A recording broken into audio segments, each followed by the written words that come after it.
Hexaware technology interesting नहीं है ma'am? एक फंड ने बेचा, दूसरे कई सारे फंड्स ने क्यूआईबी में हिस्से में घुसकर इसे सब्सक्राइब कर डाला। अब क्या करना चाहिए?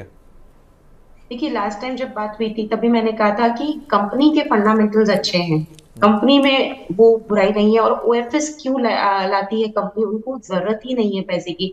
आईटी कंपनीज का बेसिक मॉडल देखेंगे सुमित जी, क्या रहता है कि सिर्फ उनको सॉफ्टवेयर सर्विसेज देनी होती, कुछ बड़े सेटअप्स नहीं करने। तो केपेक्स की जरूरत ज्यादातर आईटी कंपनीज को पैसों की जरूरत नहीं पड़ती। और स्पेशली अगर मैं एक्सावेयर की बात करूं तो बैलेंस शीट पे कैश ही बहुत ज्यादा है, तो उनको जरूरत ही नहीं है। और दूसरी तरफ डॉलर की इतनी अच्छी तेज जो हमने तेजी देखी है, उससे इन लोगों को और ज्यादा फायदा हो रहा है आईटी कंपनीज को। और वो एक रीजन है कि हम देख रहे हैं आईटी सेक्टर रिलेटिवली यहाँ पे आउट परफॉर्म कर रहा है इस मार्केट में भी, क्योंकि एक तरफ डॉलर में जो अदर इनकम का कंपोनेंट है वो भी इनका बढ़ रहा है, वहां पे भी तेजी काफी है क्योंकि इनकी सबकी इनकम डॉलर में होती है। अब अगर मैं एक्सावेयर की बात करूं तो यहाँ पे बेसिकली फंड्स ने इसको सब्सक्राइब किया है। तो एक लॉजिक ये चलता है कि यहाँ पे जितने भी सब्सक्रिप्शन हुए हैं वो स्ट्रॉन्ग हैंड्स के द्वारा हुए हैं।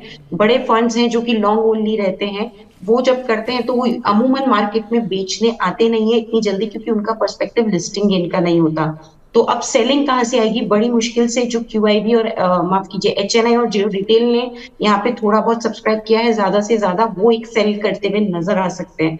लेकिन क्या वो सेलिंग एब्जॉर्ब होगी? वो अगेन डिपेंड करेगा मार्केट का मूड माहौल कैसा है। तो मुझे ऐसा लगता है जिनको भी ये लगे हैं ये कल सेलिंग ना करें, मतलब डिस्काउंट में सेलिंग ना करें। मैं कल की बात करूं मतलब डिस्काउंट में ना निकले, क्योंकि अल्टीमेटली ये स्ट्रॉन्ग हैंड्स में जाएगा ये स्टॉक, तो वहां पे बड़ी सेलिंग प्रेशर आएगी नहीं। आप देखिए डॉक्टर अग्रवाल हेल्थ का जो आईपीओ आया था, मैं बार बार उसका एग्जाम्पल देती हूँ, उसमें अभी भी वो आईपीओ इश्यू प्राइस के अबव इस मार्केट में भी चल रहा है।